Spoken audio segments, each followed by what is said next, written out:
నారాయణం నమస్కృత్య నరం చైవ నరోత్తమం దేవీం సరస్వతీం వ్యాసం తతో జయముదీరయేత్.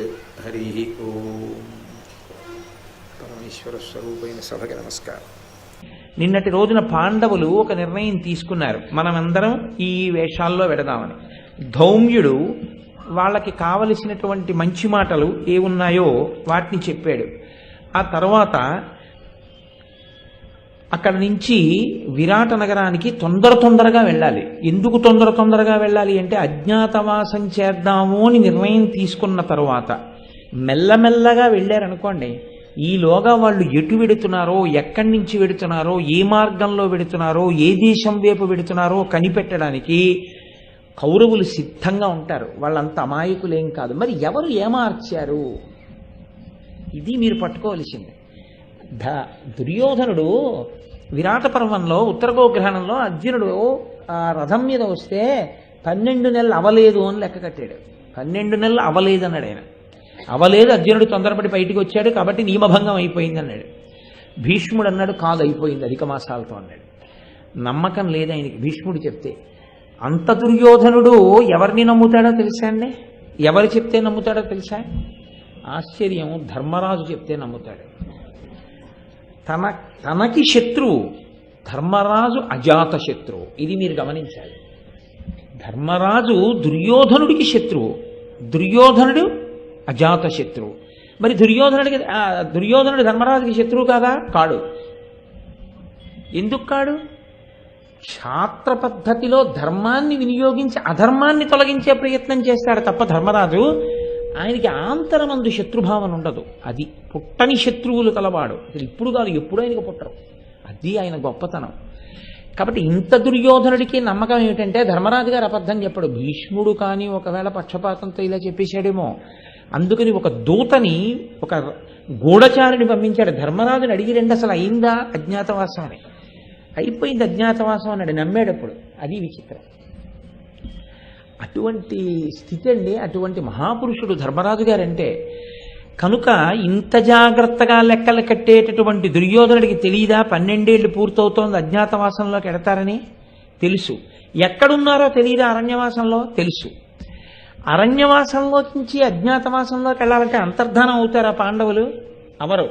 అజ్ఞాతవాసంలోకి వెళ్ళాలంటే ఏం చేస్తారు? ఎవరికి తెలియని స్థితిని పొందాలి, తెలియకుండా ఉండాలి. ఇప్పుడు అందరికీ తెలుసున్న స్థితిలోంచి అందరికీ తెలియని స్థితిలోకి వెళ్ళేటప్పుడు బాగా గూఢచర్యాన్ని ప్రయోగిస్తే ఎటువైపు నుంచి తప్పుకుని మారువేషాల్లో వెళ్ళిపోదాం అనుకుంటున్నారో తెలిసిపోతుందా? తెలిసిపోదా?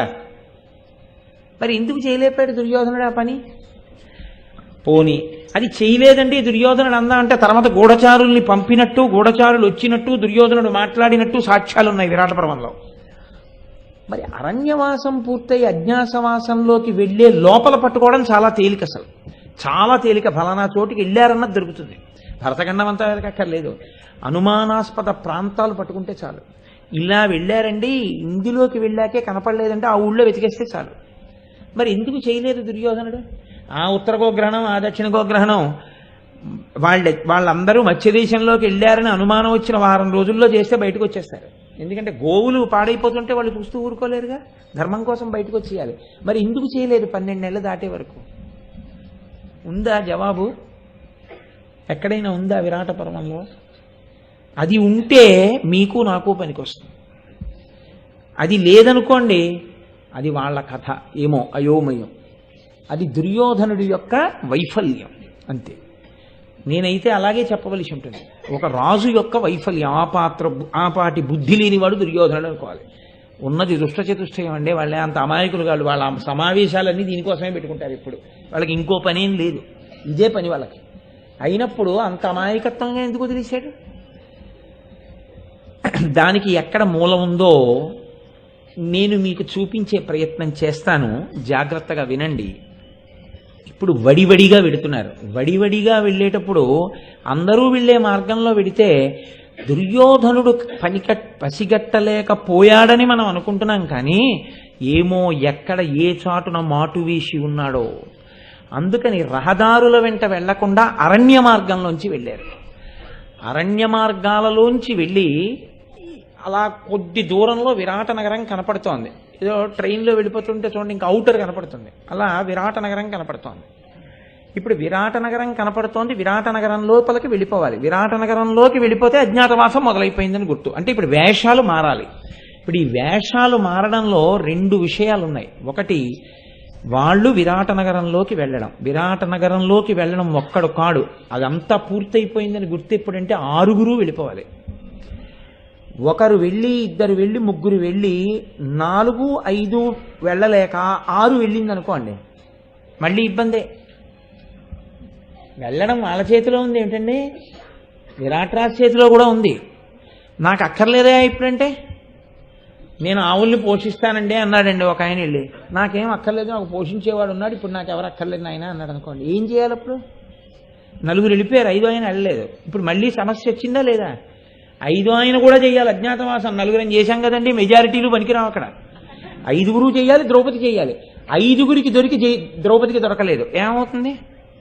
అంటే వీళ్ళు అనుకుంటే అయిపోతుందా? తీసేసుకుంటాడా విరాట్రాజు? వీళ్ళు అనుకున్నట్టు విరాట్రాజు తీసుకోవాలంటే ఎవరి అనుగ్రహం ఉండాలని మీరు అనుకుంటున్నారా? అది విరాట పర్వం. అక్కడ పట్టుకున్నారు మీరు. మీరు ప్రాజ్ఞులు తెలియనట్టు ఉంటారు.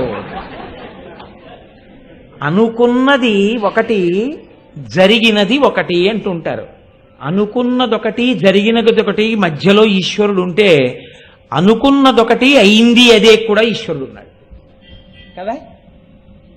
అనుకున్నదొకటి, అయిందొకటి. పాండవులకి ఇప్పటి వరకు వాళ్ళు ఓడిపోదాం, అరణ్యాలకు వెళదామని రాలేదు, కానీ అరణ్యాలకు వెళ్ళారు. ఇప్పుడు విరాట్రాజు గారి దగ్గర ఇలా వెడదాం అనుకుంటున్నారు, అలాగే ఆయన తీసేసుకున్నాడు. అంటే ఇప్పుడు ఎవరు అనుగ్రహం కలిగింది? ఖచ్చితంగా దైవానుగ్రహం కలిగింది. ఎవరు తెచ్చిచ్చారు ఈ దైవానుగ్రహాన్ని? ఎవరు తెచ్చిచ్చారో చూడండి. ఇది మీకు తెలిస్తే మీరు కూడా జీవితంలో ఎవరితో కలిసి ఉండాలో, ఎవరి నుంచి ఎప్పుడు విడిపోకూడదో మీకు అర్థమవుతుంది. జీవితంలో ఎంతమంది ఉన్నా ఏ ఒక్కరిని మీరు వెతుక్కు పట్టుకుని ఆయనతో సంగం పెట్టుకుని ఉండాలో, ఏ ఒక్కరితో మీరు ఉండకపోతే ప్రమాదం వస్తుందో మీకు అర్థమైపోతుంది. ఎందుచేత అంటే గబగబా నడిచారు. ఇహ విరాట నగరంలోకి వెళ్ళిపోవాలి. వెంటనే పాండవరాజు గారు తనతో అప్పటి వరకు అనుగమించినటువంటి బ్రాహ్మణులందరినీ ముందే పంపించేశాడు. రథాన్ని తోలేటటువంటి ఇంద్రసేనుడనేటటువంటి సారథిని పిలిచి ఆయన్ని ద్వారకానగరానికి వెళ్ళిపోమన్నాడు. ద్రౌపదీదేవి యొక్క ఆంతరంగిక పరివారాన్ని, వంటవాళ్ళని, వీళ్ళందరినీ కూడా ఆ పాంచాల రాజ్యానికి, ఆ ద్రుపదుడి యొక్క రాజ్యానికి వెళ్ళిపోమ్మని చెప్పాడు. ధౌమ్యుణ్ణి మీరు అగ్నిహోత్రాలని తీసుకుని పరిరక్షణ చేస్తూ, ఎందుకంటే వాళ్ళు నిత్యాగ్నిహోత్రీకులు, అగ్నిహోత్రం చేయాలి రోజు, మీరు అగ్నిహోత్రాన్ని మా తరపున పరిరక్షణ చెయ్యండి అని చెప్పాడు.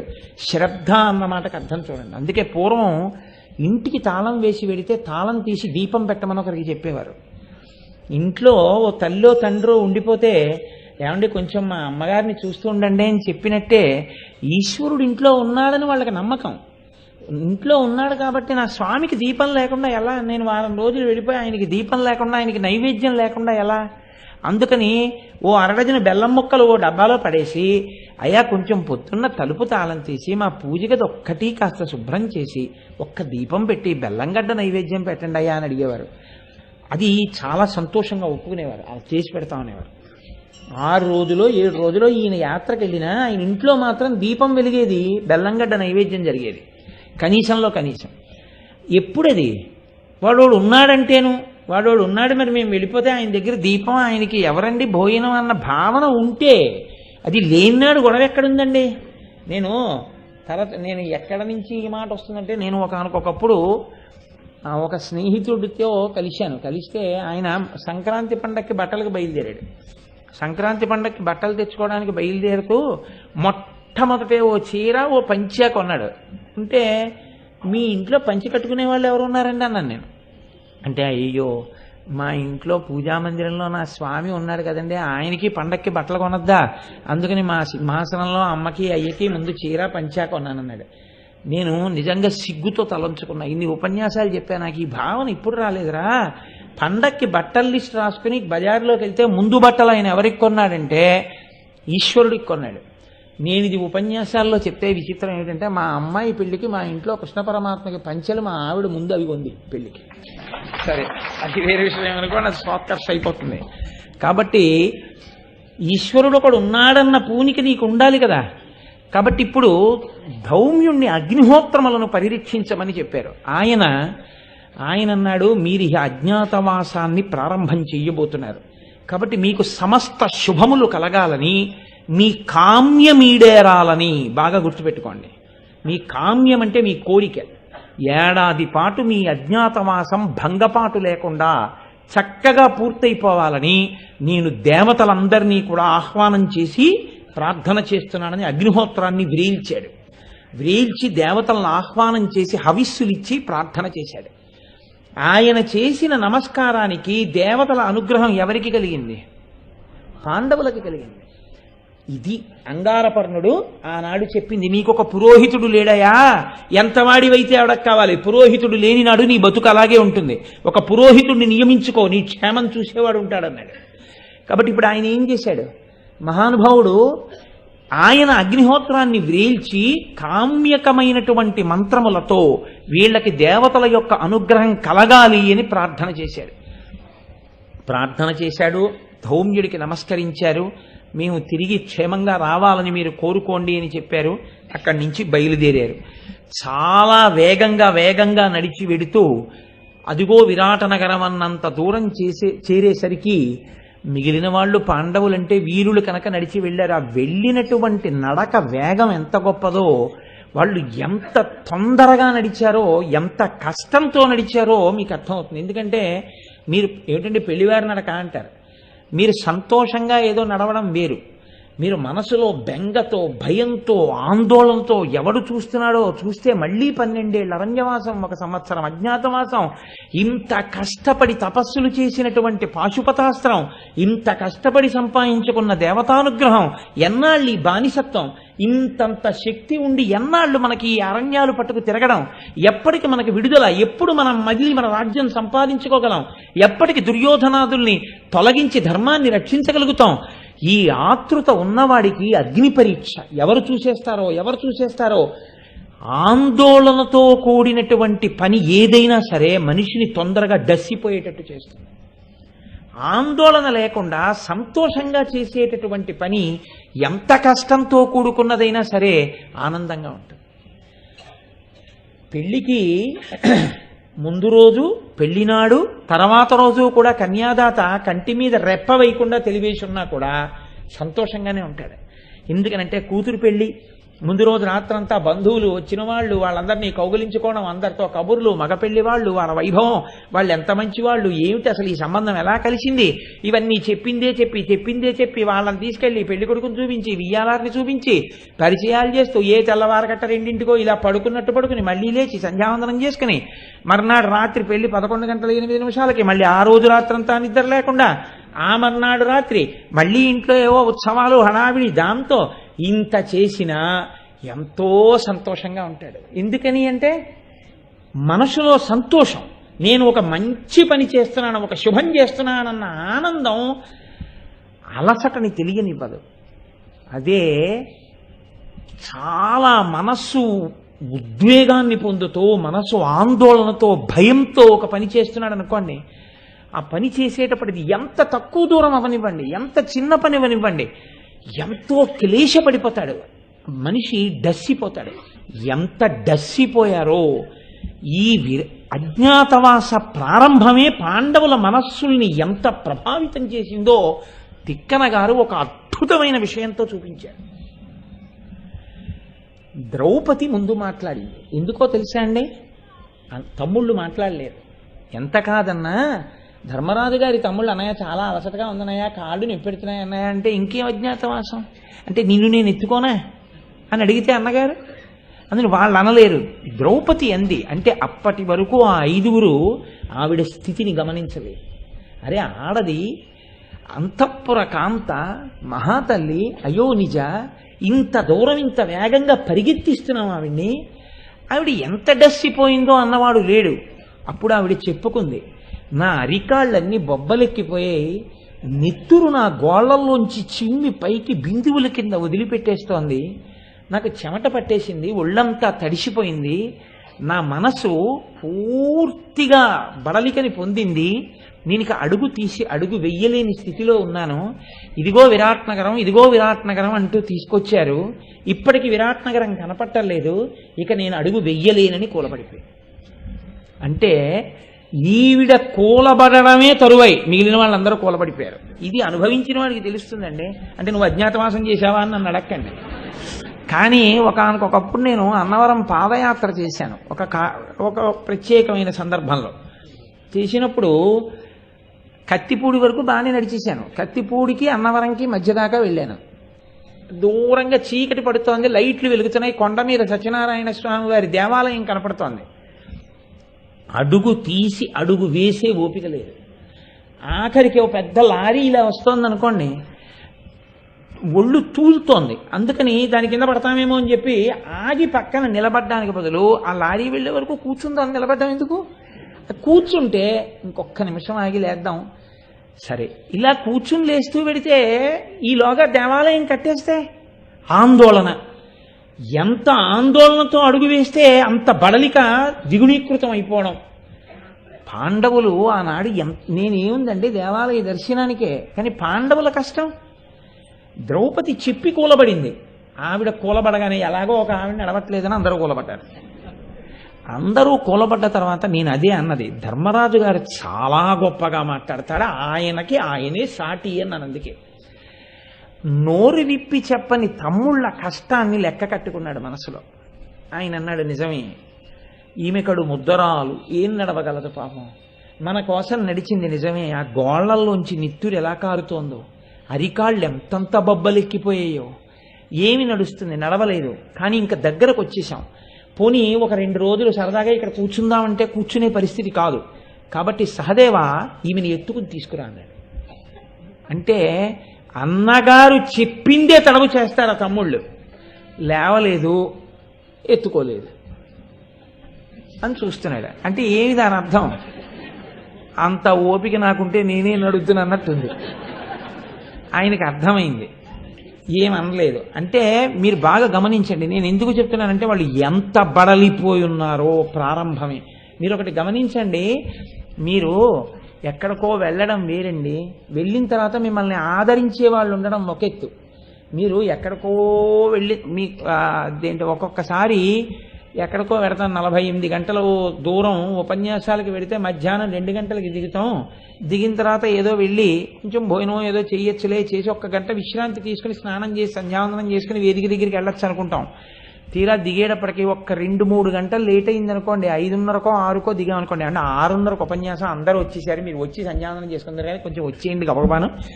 రైల్లో 48 గంటలు ప్రయాణం చేసి ఊపేస్తూ ఉండగా మీరు దిగి చెంబు నీళ్లు పోసుకొని తెలియని ప్రదేశం, ఏమన్నా 1 కప్పు కాఫీ ఇవ్వండి అని కూడా మీరు అడగడానికి ఏమి ఉండదు. అలాంటి పరిస్థితి మీకే కష్టమైతే వీళ్ళు అజ్ఞాతవాసంలో కొలువులు వెతుక్కుంటూ వెడుతున్నారు. వెళ్ళాక పట్టెడు అన్నం తింటావా అని అడిగేవాళ్ళు లేరు, కాసిన మంచినీళ్లు తాగుతారా అని అడిగేవాళ్ళు ఎవ్వరు లేరు. వివిధ ప్రశ్నలు వేస్తారు. కుదురుకోవాలి కొలువులో, కొలువుకున్న తర్వాత పట్టెడు అన్నం, కొలువు కుదురుకున్న తర్వాత కాసిన నీళ్లు. అప్పటి వరకు ఈలోగా ఎందులో చేరాడో అందులో నువ్వు ముందో ఈ పని చూడు అన్నారనుకోండి, నేను చాలా బడలిపోయానండి, ఓపిక లేదు, ఇప్పుడు చేయలేనండి అనడానికి ఏం లేదు. ఉత్తరక్షణం ఆ పని చేయాలి. ఎప్పుడు ఉద్యోగంలో కుదురుకున్న తర్వాత అలసట తీర్చుకోవడానికి అవకాశం కలిగినప్పుడు, అప్పుడు వాళ్ళు ఎక్కడ పడుకోమంటే అక్కడ పడుకుని తీర్చుకోవాలి అలసట. ఎంత క్లేశం అండి నిజంగా పాండవులది. అది తిక్కన గారు చెప్పకుండా చెప్పని వైచిత్రి. సహదేవుణ్ణి మోసుకురా అంటే అలా చూశాడు.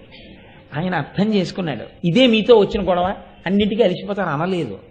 పెద్దరికమే ధర్మరాజు మాట చేత పసిగడతాడు. నకులుణ్ణి అడిగాడు, నువ్వు మోసుకునిరా అన్నాడు. అని చూశాడు ఆయన. అంటే ఇప్పుడు ఏమర్థమైంది?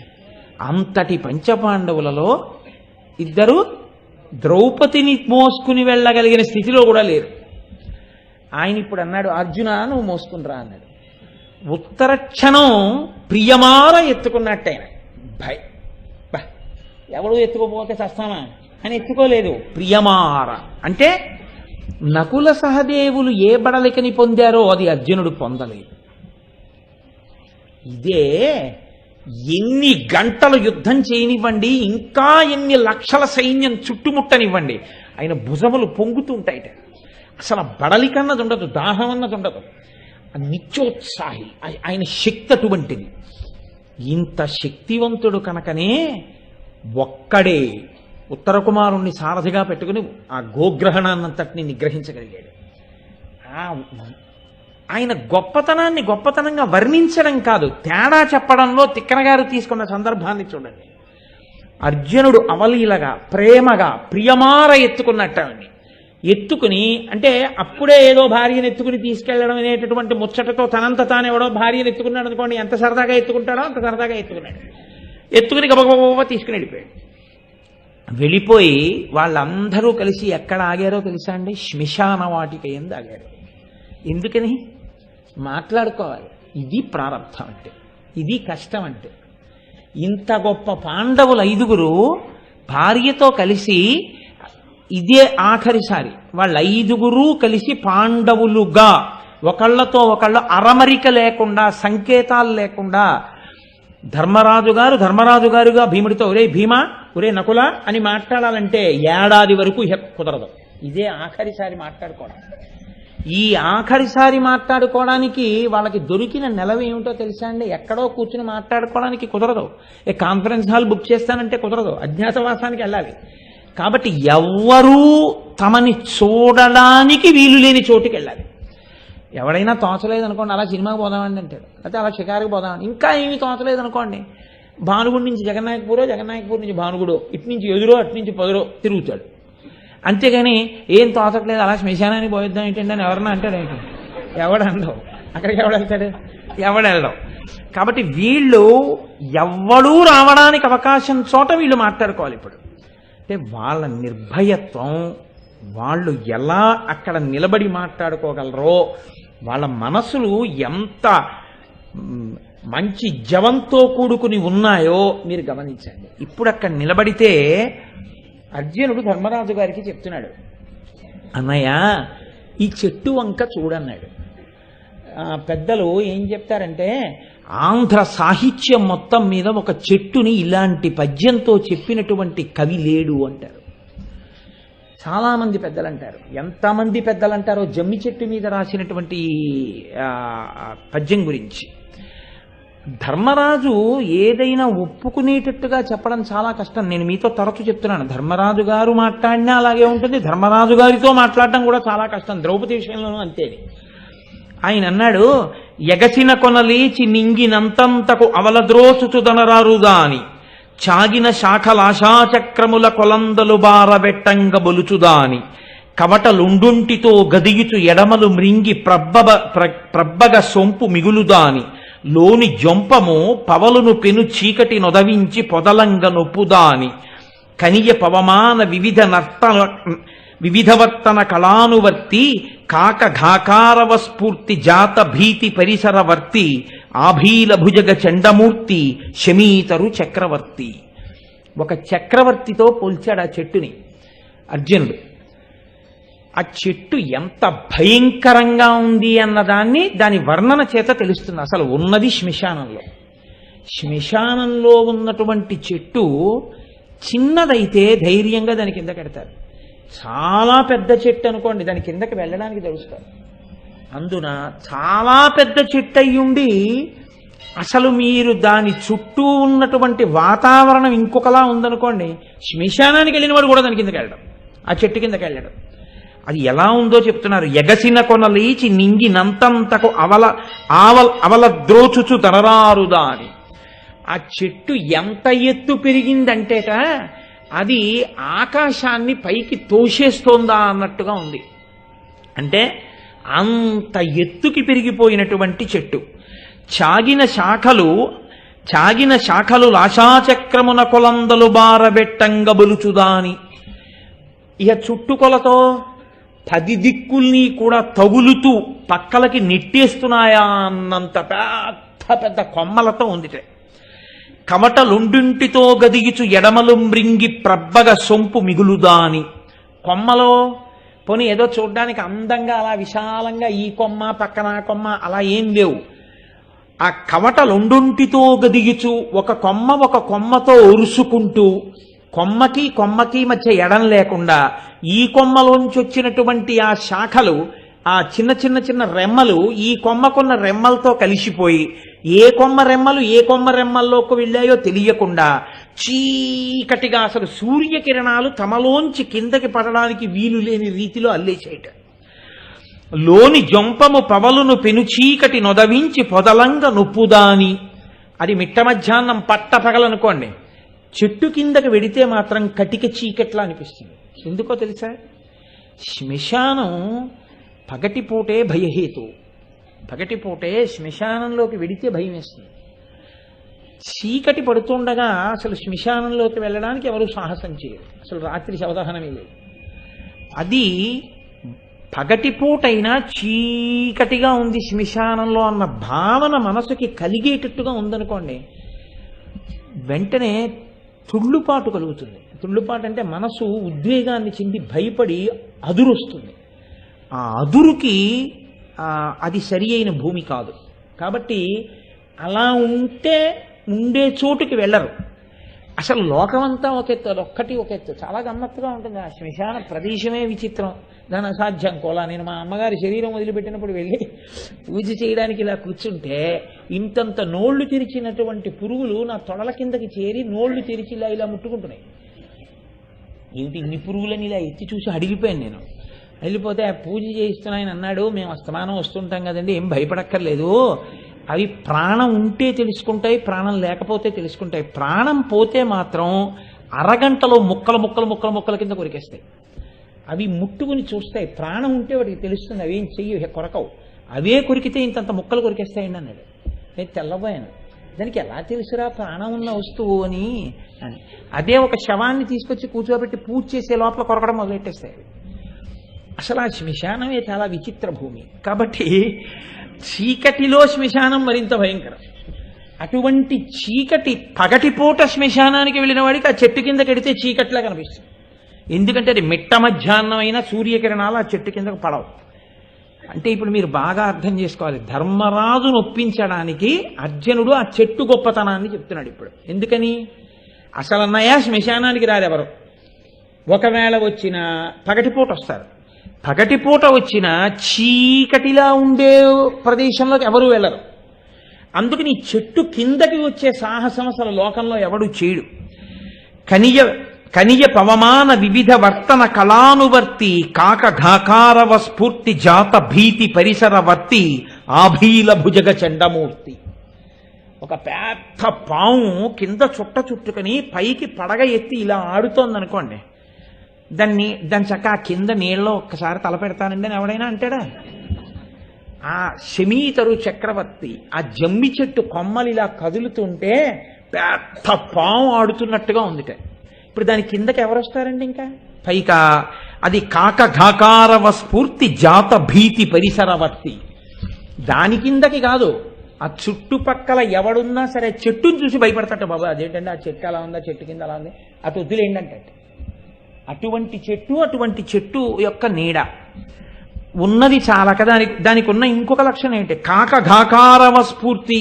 దాని మీద ఉండేటటువంటివి ఏమిటి అంటే ఒక్క కాకులు, గుడ్లగూబలు, ఈ రెండు నివాసం ఏర్పరచుకున్నాయి. కాబట్టి రాత్రి పగలు కూడా భయంకరమైన అరుపులతో ఉంటుంది. అది కాకులుంటే వచ్చే ఇబ్బంది ఏమిటో తెలుసా అండి? అన్ని కాకులు ఉన్నాయనుకోండి, మీరు ఏదో నీడగా ఉందని ఎవడో తెలియక వెళ్ళినా సరే ఆ కాకులు తమని ఎక్కడ ఏం చేస్తాడో తమ గూడని కాకులన్నీ అరుచుకుంటూ వచ్చి తల మీద కొడతాయి. అందుకని భయం వేయడానికి కారణం అవుతున్నది. నేను ఆ చెట్టు కిందకి ఎవరైనా వెడితే కాకులు, గుడ్లగూబలు తరుగుతాయి. మామూలుగానే దిక్కుమాలింది అక్కడికి వెడితే భయం. ఇంకా దానికి తోడు కాకులు, గుడ్లగోబలు ఇలాంటి వరుస్తూ మీదబడి తన్ని చేసాయనుకోండి, ఓ పాటి గుండె బలహీనమైన వాడు చచ్చూరుకుంటాడు. అందుకే శ్మశానానికే వెళ్ళాడు, ఆ చెట్టు కిందకి ఎవడెళ్తాడన్నయ్య? అంత భయంకరంగా ఉంది ఇది. కానీ ఇది శమీతరు చక్రవర్తి, ఇది చక్రవర్తి అన్నయ్య అన్నాడు. చెట్లలో చక్రవర్తి. ఎందుకు ఈ మాట అనాలి? తాము చక్రవర్తులు. చక్రవర్తుల ఆయుధాలకి చోటు ఇవ్వగలిగిన వాడు, రక్షించగలిగిన వాడు ఇంకొక చక్రవర్తి. కాబట్టి అన్నయ్య, మన ఆయుధాలు దాచడానికి యోగ్యమైన చక్రవర్తి ఈయన రాజ్యమే అంటే ఈ చెట్టు కొమ్మలే. ఇంత భయంకరంగా ఉంది కాబట్టి మన ఆయుధాలు దాని మీద పెడితే ఎవరు రారు. కాబట్టి అన్నయ్య చూసావా ఈ చెట్టు ఎలా ఉందో అన్నాడు. అని పక్షివ్యాకులమున్ పరేతనలయోపంతోత్తమున్ డాకినీరక్షోభూత పిశాచగోచరము దుర్గంధంబునై చూడ చిత్తక్షోభంబునరించు అట్లగుట చెంతం చేరరాదీశమీ వృక్షం వెవ్వరికి ఇందు పెట్టుదమే పృథ్వీనాథ శస్త్రాస్త్రములు. ఇప్పుడు చెప్పాడు. ధర్మరాజు ఒప్పుకునేటట్టు చెప్పాలంటే అంత జాగ్రత్తగా చెప్పాలి. పక్షి వ్యాకులమున్, అనేకమైన పక్షులు దీని మీద ఉన్నాయన్నయ్య, పెద్ద రొద దీని మీద. పరేతలయోపాంతోత్తమున్, ఉన్నది శ్మశానంలో ఈ చెట్టు. పైగా దీని చుట్టూ ఎక్కడ చూసినా బురద, దుర్గంధం. ఆ చెట్టు దగ్గరికి ఎవ్వరూ రారు అని గుర్తు ఏమిటో తెలుసా అండి? అక్కడ ఒక 2 శవాలున్నాయి. ఒకటి ఉంచవృత్తి చేసేటటువంటి వ్యక్తి యొక్క శవం పడుంది అక్కడ. అంటే అది శ్మశానం కాబట్టి ఒక శవం అక్కడ పడిపోయి ఉంటే కాటికాపరి ఏం చేస్తారంటే కనీసం దాన్ని దహించేవాళ్ళు లేకపోతే కాలిపోయి నెగడు చల్లారిపోయినటువంటి చితి మీదకి విసిరేస్తాడు. ఆ శవం ఇలా పడిపోయి ఉండడం ఎందుకని అంటే కాటి కాపరి కూడా అక్కడికి రాడు, భయపడతాడు. కాటి కాపరికే భయమైన ప్రదేశం అంటే అంత భయంకరంగా ఉంటుంది. అక్కడే ఒక జంతువు యొక్క కళేబరం ఉంది. జంతు కళేబరం ఉంటే దాన్ని తినడానికి నక్కలు రావాలి. ఎందుకంటే శ్మశానంలో నక్కలు తిరుగుతాయి. నక్క ఎందుకు తిరుగుతుందంటే దానికి అక్కడ బాగా ఆహారం దొరుకుతుంది. ఆఖరికి మనుష్య శవాన్ని ప్రత్యేకించి రాత్రి విశ్వనాథ సత్యనారాయణ గారు మహానుభావుడు ఒక ప్రత్యేక నవలలో వర్ణించాడు ఆ నక్క రావడం గురించి. భూమిని తవ్వి మరీ శవాన్ని పైకి తీసి తింటుంది. అంత నిర్భయత్వం అక్కడ ఉండేటటువంటి నక్కలు. అటువంటి నక్క రాలేదు, ఆ శవాన్ని కానీ ఆ జంతువు కళేబరాన్ని కానీ తినలేదు. అంటే నక్కలు కూడా రావు అక్కడికి, ఆ చెట్టు దగ్గరికి. అంటే నక్క కూడా రాదంటే ఎందుకంత భయం ఆ చెట్టు దగ్గర? అంటే విపరీతమైన దుర్గంధం. ఎందుచేతనంటే మరి అదంతా తడితడిగా బురదగా ఉంది. బురదగా తడితడిగా ఉండడం ఒకెత్తు, ఆ చెట్టు పైనుంచి ఎండ లోపలికి పడదు. చీకటి కాలేస్తే జారి పడిపోతారు ఎవరైనా. అన్నిటికన్నా ఇంకా ప్రమాదహేతు ఏమిటో తెలుసా అండి? కొన్ని చోట్ల నేను ఒకసారి చాలా సరదాగా ఉందనుకుని కాశీ వెళ్ళి గంగానదిలో మధ్యలో ఉన్నటువంటి ఒక ఇసుక తిన్నె మీదకి వెళ్ళి అసుర సంధ్య వేళలో ఆ ఇసుక తిన్నె మీద నడుస్తూ ఉట్టిన ఏదో అలా పరిగెత్తి పిల్లలతో ఆడుకుందామని ఆడుకోబోయాను. పడవ మీద వెళ్ళి మా కుటుంబమే ఒకనకొకప్పుడు ఆడుకోపోతే నా ఇసుకలో కాలు కొంచెం గట్టిగా తగిలితే ఏదో గుచ్చుకున్నట్టు అయింది. ఏమిటా అని ఇలా అంటే ఓ పుర్రె, కళ్ళు లేనటువంటి కళ్ళు పదులు 2 కన్నాలు ఉన్నటువంటి ఒక పుర్రె పైకొచ్చింది. అంటే ఎన్ని శవాలో వెళుతాయి మరి ఇసుకలో ఉండిపోయి. కాబట్టి ఆ తర్వాత బాబా ఇక్కడ ఇలా ఏం చేయకూడదన్నమాట అని చెప్పి వచ్చి కూర్చుని ఇసుకలోకి వెళితే చేతులు ఉత్తినే ఉండవు కదండి, ఏదో ఇలా అంటుంటే ఓ దంతాల వరుస వచ్చింది. ఓహో, ఇక్కడ అసలు ఇసుకని ముట్టుకోకుండా కూర్చుని గంగ గురించి మాట్లాడుకోవడం మంచిది అనుకున్నాను నేను. కాబట్టి ఆ చెట్టు అటువంటిది. ఆ చెట్టు దాని దగ్గరికి ఎవరు రారు. ఈ రెండిటిని బట్టి తెలుస్తాను అంటే భయానకమునొక రసం. మరి ఆయన చెప్పారు కదా, హృదయాహ్లాది చతుర్థముజ్జిత కథోపేతంబు నానారసాభ్యుదయోల్లాసి విరాట పర్వమట ఉద్యోగాదులం కూడగా 10 తెనుంగు భాష జన సంప్రాప్యార్థముల్ పెంపునన్ తుదిముట్టన్ రచయించుటప్పు బుధ సంతోషంబు నిండారగన్ అన్నాడు. రసావిష్కరణకి కవికి అవకాశం దొరికినప్పుడు ఊరుకుంటాడండి. అపారే కావ్య సంసారే కవిరేవ ప్రజాపతి యథాస్వై రోచతే విశ్వం తథైతత్ పరివర్తతే. కవి బ్రహ్మ లాంటి వాడు, అందులో ఆయన కవి బ్రహ్మ. అవకాశం దొరికితే నిర్మాణం చేస్తాడంతే. కాబట్టి అందున వ్యాసభారతాన్ని ఆంధ్రీకరిస్తున్నాడు, లేనిది కాదు ఉన్న విషయాన్ని చెప్తున్నారు ఆయన. నిజంగా పాండవులు అటువంటి చెట్టు కిందకి వెళ్ళారు, అది ఇతిహాసము, జరిగిన కథ. కాబట్టి ఇక్కడ డాకినీ రక్షోభూత పిశాచ గోచరము, అందుకు రావేవి. అక్కడ డాకినీ శక్తులు, రాక్షసులు, పిశాచములు ఆ చెట్టును పట్టుకొని వేలాడి ఆడుకుంటూ తిరుగుతుంటాయి. కాబట్టి వాటి ఉద్ధత అక్కడ ఉంటుంది. కాబట్టి నక్కలు కూడా రాలేదు. డాకినీ రక్షోభూత పిశాచ గోచరము దుర్గంధంబునై చూడ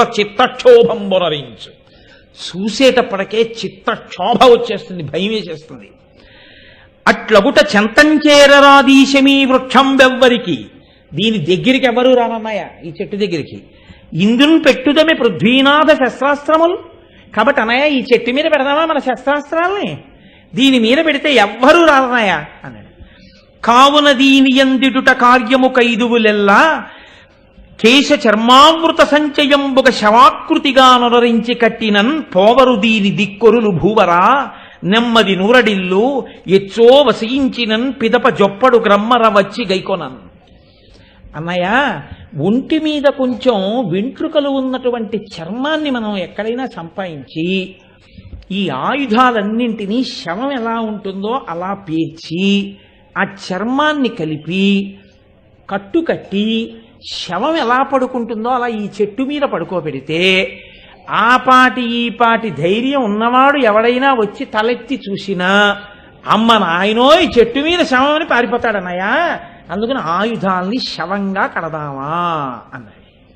ఈ మాట అనేటప్పటికీ ఇంతటి ధర్మరాజు ఒక్కసారి కళ్ళిలా అన్నాడు.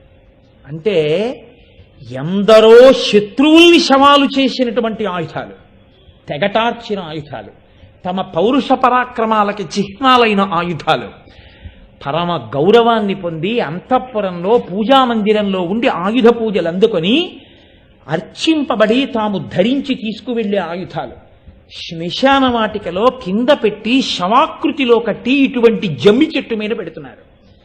ఏ స్థితి మనకి కలిగింది, మనం పట్టుకున్నందుకు ఆయుధాలకి కలిగింది.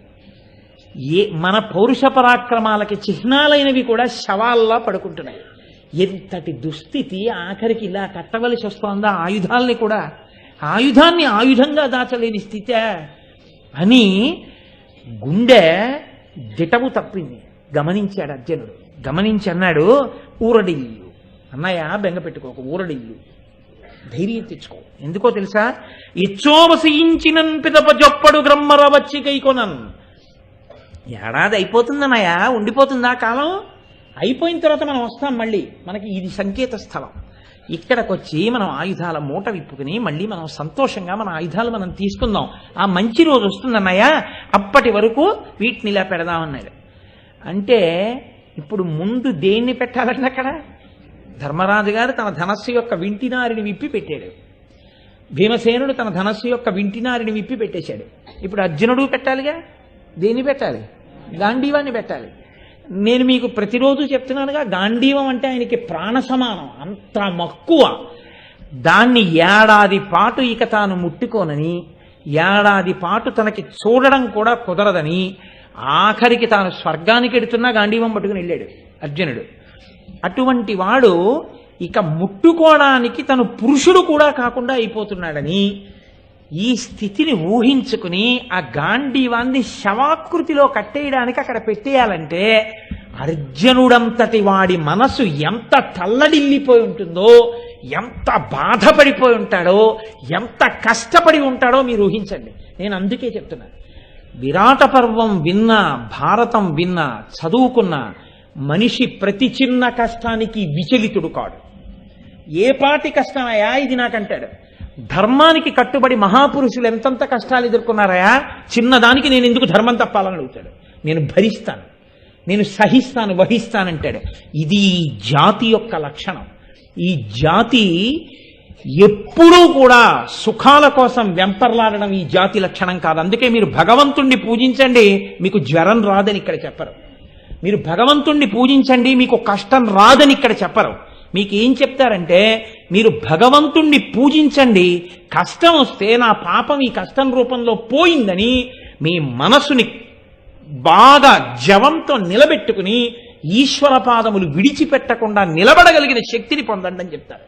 తప్ప కేవలం ఎప్పుడూ కామ్యం కోసం ప్రార్థనలే చేయడం ఈ జాతి లక్షణం కాదు, సనాతన ధర్మంలో అంతర్భాగం కాదు. అది ఒక విశేషం అంతే.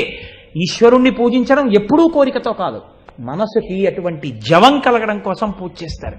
భారతం చదివితే వాళ్ళు ఎన్ని కష్టాలు పడ్డారో అంత శక్తి ఉన్నవాళ్ళు వింటే, అయ్యయ్యో మనం ఆ జాతికి వారసులం, అటువంటి పాండవులకు వారసులం, మనం ఎంత జాగ్రత్తగా బ్రతకాలని అర్థం అవుతుంది.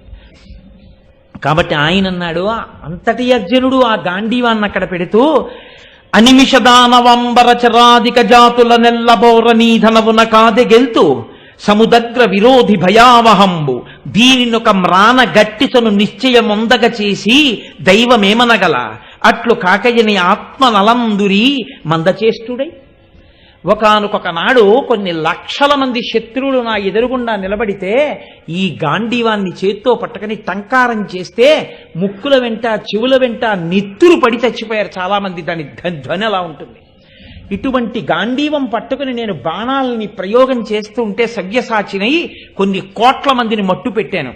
అటువంటి గాంధీవాన్ని ఇవాళ తీసుకెళ్లి శ్మశానంలో శవాన్ని కట్టినట్టు కట్టడానికి పడుకోబెడుతున్నాను. దైవము యొక్క ఆశ్చర్యకరమైనటువంటి చేష్టితరములను ఏమని చెప్పవచ్చు? ఆయన శాసనాన్ని ఎవడు అతిక్రమించగలడు? ఎవడు ఇది కాదు నా బుద్ధి జరగాలని ఎవడు శాసించగలడు? ఈశ్వరుడు అన్నవాడు ఒకడున్నాడు అని మందచేష్టుడై ఇంతటి అర్జునుడు, భుజములు పొంగే అర్జునుడు, లక్షల సైన్యాన్ని చూసి భయపడని అర్జునుడు, ఎన్నడూ చేష్టితములను మరిచిపోయి అలా ఆశ్చర్యచకితుడై నిలబడనటువంటి అర్జునుడు, ఇంతటి భయం లేనటువంటి అర్జునుడు గాంధీవాన్ని కింద పెట్టేసిన తర్వాత మాత్రం ఆ ఆలోచనతో ఆలోచనలన్నీ మరిచిపోయి వెర్రి చూపులు చూస్తూ అలా నిలబడిపోయాడు. అంటే ఎంత కష్టం వచ్చిందో చూడండి. ధర్మరాజు గారు వీటన్నిటినీ కూడా శవాకృతి వచ్చేటట్టుగా కట్టాడు. అంతకన్నా ఇంకా నేను 10 మాటలు వర్ణించక్కర్లేదు. అంటే గుండ్రంగా ఎక్కడ ఎత్తుగా ఉండాలో అక్కడ ఎత్తుగా ఉండేట్టు, కొంచెం కాళ్ళ దగ్గర పలసగా ఉండేటట్టు, కొంచెం తలలా కనపడేటట్టు కట్టాడు. కట్టు కట్టి ఇప్పుడు శవంలా ఉన్నటువంటి ఆయుధాల మూటనంతటినీ ధర్మరాజు గారు పట్టుకున్నాడు. పట్టుకుని శమీ వృక్షం పైకి ఎక్కాడు. ఎక్కి ఒక కొమ్మ మీద పెట్టాడు. కొమ్మ మీద పెట్టి కట్టాడు. దాన్ని కట్టి ఆయన ప్రార్థన చేస్తున్నాడు. ఇది మీరు పసిగట్టాలి.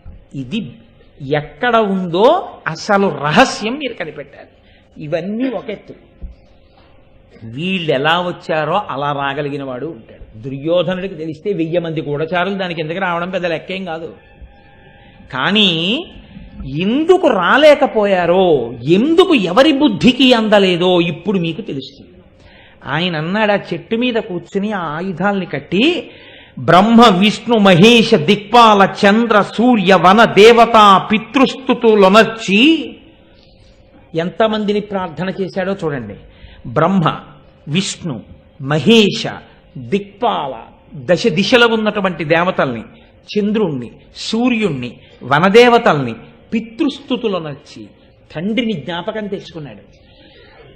ఎప్పుడు ఏ మంగళ కార్యం జరిగినా, ఏ కష్టం వచ్చినా పితృదేవతల్ని మర్చిపోకూడదు. తప్పకుండా తనని కన్న తండ్రి తండ్రి తండ్రి తండ్రి తండ్రి తండ్రి అంటే తండ్రి తాత ముత్తాత కనీసం 3 తరాలు గుర్తుపెట్టుకోని వాడు హీనుడు. ఆ జన్మకి ఒక సార్థకత లేదు.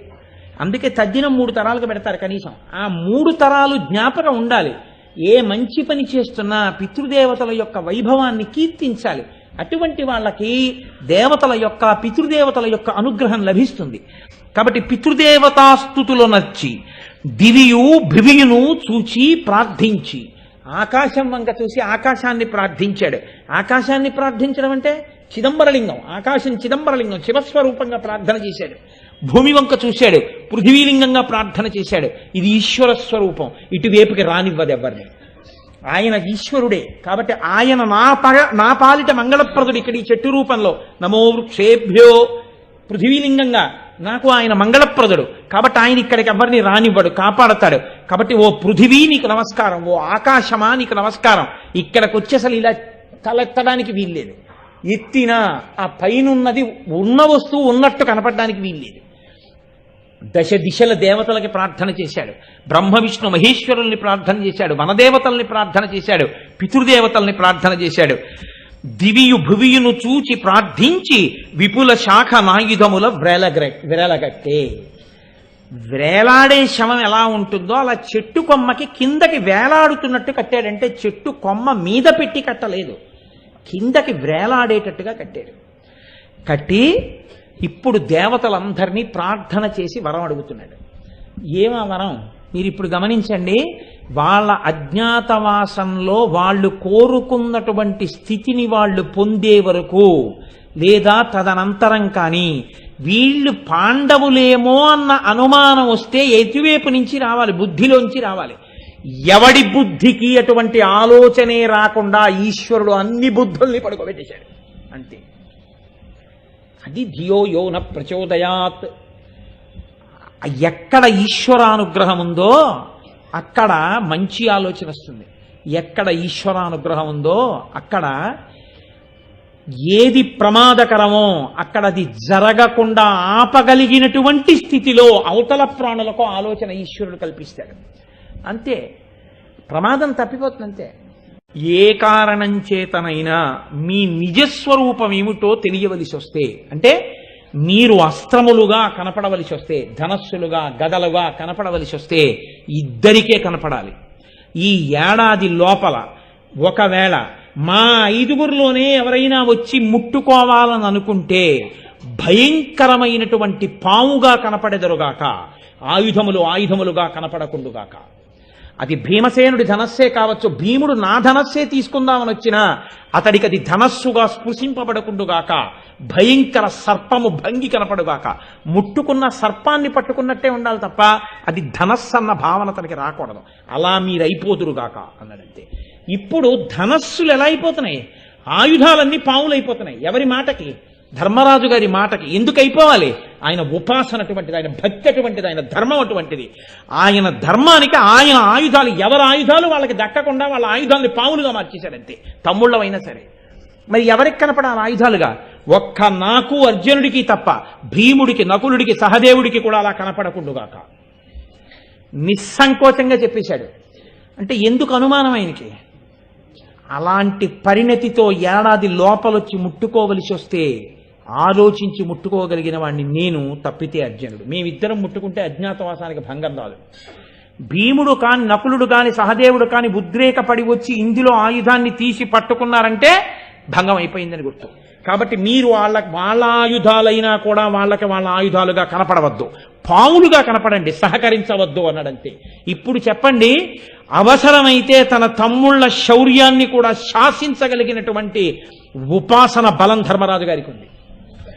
అవి వాళ్ళ ఆయుధాలే కావచ్చు. అయినా సరే పాండవుల శక్తి ప్రసరణం ఎక్కడి నుంచి ఎడుతోందంటే ధర్మరాజు గారిలోంచి ఎడుతోంది. పైకి అమాయకుల్లా కనపడచ్చు, ఆయన భక్తి అంతటిది, ఆయన ధర్మాచరణం అంతటిది. అటువంటి ధర్మాచరణం కలిగిన ధర్మరాజుకి తమ్ముళ్ళు అయ్యారు కాబట్టి వీళ్ళ యొక్క శక్తులన్నీ పనికొచ్చాయి. కర్ణుడి శక్తి పనికి రాకుండా పోవడానికి కారణం దుర్యోధనుడు పట్టుకున్నాడు.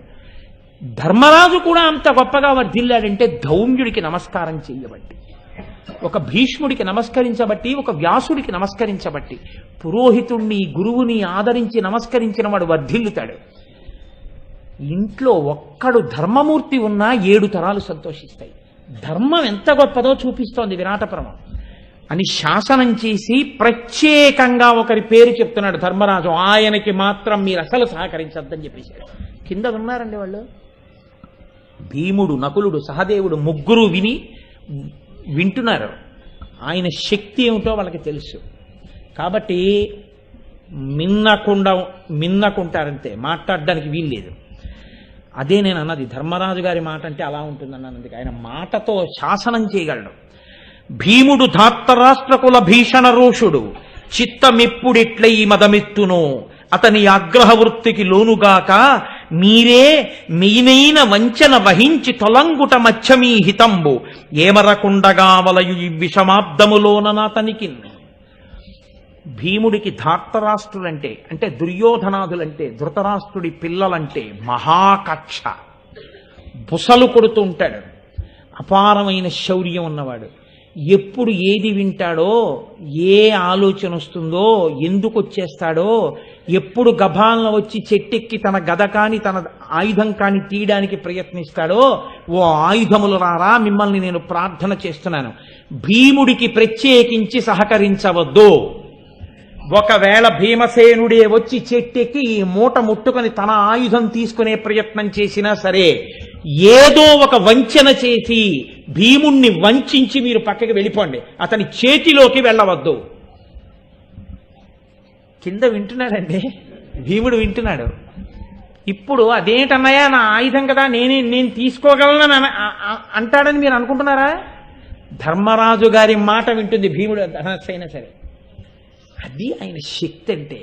భారతదేశంలో అందుకే దీనికి ధర్మభూమి కర్మభూమి అని పేరు. ఈ దేశం పేరు చెప్పేటప్పటికీ ప్రపంచంలో ఉన్న మిగిలిన దేశాల కోట్ల కోట్ల జనం ఇలా లేచి నిలబడి నమస్కారం చేయవలసిందే. భారతదేశమా అని. ఎందుకు అంటే ఒక్కటే కారణం, ఐశ్వర్యం కోసం వెంపర్లాడడం ఈ జాతి లక్షణం ఎప్పుడూ కాదు. ధార్మిక జీవనం అంతే.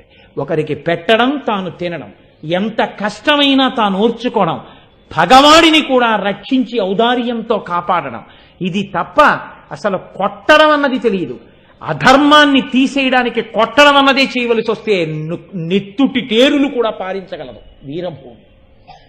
కవితిక్కన ఖడ్గతిక్కన అటువంటి స్థితి కలిగినటువంటి భరతమాత, అటువంటి తల్లికి బిడ్డలుగా పుట్టడం, ఇన్ని కోట్ల జన్మల తర్వాత భరతమాత పుత్రుడిగా పుట్టినందుకు, ఇటువంటి వంశాలకి వారసులమైనందుకు, భారతం చదువుకోవడానికి అర్హత పొందినందుకు ఎంత మనం సంతోషించాలో. ఈ జాతికి నేను వారసుణ్ణి, ఈ ధర్మాన్ని అనుష్ఠించడానికి నాకు అధికారం ఉంది, ఈ ధర్మంలో నేను పుట్టానని చెప్పుకోవడానికి నాకు అవకాశం ఉందని మనం ఎంత గర్వపడాలో మీరు ఆలోచించండి. కాబట్టి మీరు సహకరించకండి అని చెప్పాడు. ఇప్పుడు కిందకి దిగాడు ధర్మరాజు గారు, సహదేవుణ్ణి పిలిచాడు. సహదేవా, అదిగో అక్కడ ఒక శవం పడుంది. ఆయన ఉంచవృత్తి అంటారు. ఉంచవృత్తి అంటే తనంత తానుగా బతకడానికి అవకాశం లేక, లేదా దాన్ని స్వీకరిస్తారు. ఉంచవృత్తిని స్వీకరించి పొలాల్లో ఉండేటటువంటి పంట కోసేసి గింజలు దులుపుతారు. దులిపి రాసుల కింద పోసి బస్తాలకెత్తి పట్టుకెళ్ళిపోతూ నేల మీద పడినటువంటి గింజల్ని ఎత్తకుండా వదిలేస్తాడు రైతు. అవి ఏరుకుని బతికే వాళ్ళు కొంతమంది ఉంటారు అని. ఉంచవృత్తిలో ఉన్న వాళ్ళు వస్తారు అక్కడికి. వచ్చి ఆ మట్టిలో ఉన్న గింజలు ఏరుకుంటారు. ఏరుకుని అవి వండుకు తింటారు వాళ్ళు, అందులో ఉన్న బియ్యాన్ని తింటారు. అంటే ఇంకా అంతకన్నా చాలా దయనీయమైనటువంటిది వేరొక వృత్తి ఉండదు. లేదా కొంతమంది అసలు ఎవరి జోలికి వెళ్లకుండా వాళ్ళు వదిలిన అది తిని నేను బతికేస్తాను, ఈశ్వరుడి పాదాలు పట్టుకున్న వాళ్ళు కూడా ఉంచవృత్తి స్వీకరిస్తారు. ఎందుకంటే మహాపురుషులు కొంతమంది అలా స్వీకరించిన వాళ్ళు ఉన్నారు. త్యాగరాజస్వామి ఉంచవృత్తిలో ఉన్నారు కొన్నాళ్ళగా, ఆయన జీవిత చరిత్రలో ఉంది. కాబట్టి ఉంచవృత్తిలో ఉన్న వ్యక్తి అక్కడ పడిపోయి ఉన్నాడు, అతని శవం అలాగే ఉంది. అంటే దహనం చేసిన వాళ్ళు లేరు, అంత్యేష్టి సంస్కారం జరగలేదు. అంటే అంతటి దీనుడు. అతని శవాన్ని జంతువులు కూడా ముట్టుకోలేదు. అంటే అక్కడికి జంతువులు రావు, అంత భయంకరమైన ప్రదేశం. ఒక జింక లాంటిది ఒకటి అక్కడ పడిపోయి ఉంది. జింక లాంటిది అనడానికి కూడా కుదరదు, ఎందుకంటే దానికి ఒంటి మీద మచ్చలు ఉంటాయి. ఒంటి మీద వెంట్రుకలు కలిగినటువంటి ఒక జంతువు కళేబరం అక్కడ పడిపోయింది. దాన్ని ఎవరూ తినలేదు. అంటే నక్కలు మొదలైనవి తినలేదు, కుక్కలు. అంటే అవి కూడా అక్కడికి రావు. కాబట్టి సహదేవుణ్ణి పిలిచన్నాడు, నువ్వు ఆ జంతువు యొక్క చర్మాన్ని ఒలిచి తీసుకురా అన్నాడు. ఒలిచి తీసుకొచ్చాడు. ఆ శవాన్ని కూడా ఇలా తీసుకురా అన్నాడు. ఇప్పుడు ఈ శవాన్ని, ఈ చర్మాన్ని పట్టుకుని పైకెక్కి నకులుడు ఆ పెట్టినటువంటి ఆయుధాల మూటకి కలిపి కట్టాడు. అంటే చూడగానే ఎట్నుంచి చూసినా అది శవం వేలాడుతున్నట్టే కనపడుతుంది. పైగా శవం అన్నది అలా ఉండదు కదండి. కొన్నాళ్ళకి ఏమైపోతుందంటే అది శిథిలం అయిపోయి విపరీతమైన దుర్గంధాన్ని వెదజల్లుతుంది. కాబట్టి ఎవరైనా ఒకవేళ ఇలా చూసినా బాగా కనపడింది అనుకోండి, అలా శిథిలమైపోయినటువంటి శవం దుర్వాసనతో అసలు ఆ కొమ్మల దగ్గరికి ఎవరు ఎక్కరింకా దాని దగ్గరికి వెళ్ళే సాహసం చేయరు. ఈ రెండిటినీ కలిపి కట్టించాడు. కట్టించి కిందకి దిగాడు. ధర్మరాజు చాలా దూరం ఆలోచిస్తాడు. ఆయన మనం ఇన్ని జాగ్రత్తలు తీసుకున్నా ఎవరో 5 ఒక ఆడదానితో వచ్చారు ఈ శ్మశానానికి, ఏవో పైన కట్టారు అని చూసిన వాళ్ళు ఎవరైనా ఉన్నారేమో ఎక్కడి నుంచి అయినా. ఎందుకో తెలుసా అండి, అలా వచ్చే అవకాశం కొంతమందికి ఉంటుంది. ఎంతమందికి, కొంతమంది నేను కొన్ని చెప్పకూడదు, ఏంటి చెప్పడానికి అవకాశం ఉన్నవి.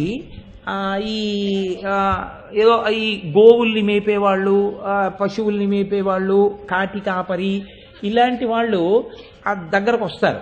వస్తే ఎందుచేతనంటే ఒక ఆవుని మేపేవాడు గభాలని శ్మశానంలోకి వెళ్ళిపోయి గడ్డి ఉంది కదా అని కింద తింటూ చెట్టు కిందకు పోయింది అనుకోండి, ఆ ఆవు కోసం వాడు రావాలిగా. తీరా వాడు వచ్చేటప్పటికి 5 ఎవరో ఏదో మూట కడుతున్నారు అనుకోండి, కొంచెం భయం వేస్తుంది దగ్గరికి వెళ్ళడానికి.